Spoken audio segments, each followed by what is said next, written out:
कपास के काश्तकारों के नाम अहम पैगाम।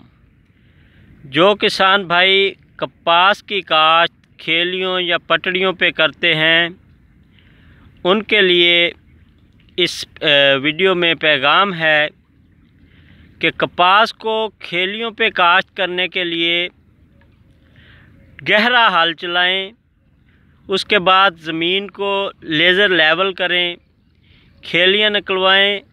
कपास का बुर उतरा हुआ 6 से 8 किलोग्राम सीड, पंजाब गवर्नमेंट से मंजूर शुदा बीज जो बीमारियों के ख़िलाफ़ बेहतर क़ुव्वत मुदाफ़ियत रखता हो, वो काश्त करें।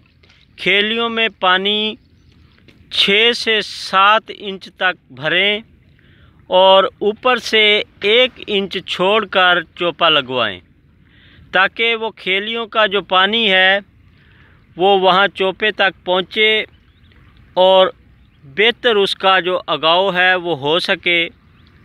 कपास का सीड पानी में हरगज़ ना लगाएं, क्योंकि उसे फफूंदी लग जाती है और ज़ाया हो जाता है। कपास के अगाव में जो है काफ़ी फ़र्क आ जाता है और पौधों की तादाद कम हो जाती है।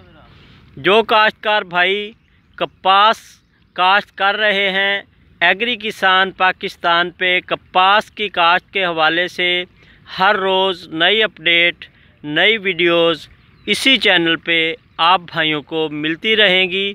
चैनल को सब्सक्राइब करें, लाइक करें और दोस्तों के साथ शेयर कर दीजिएगा। इसी के साथ इजाज़त दीजिए। अल्लाह हाफिज़। अस्सलामु अलैकुम रहमतुल्लाह व बरकातुहू।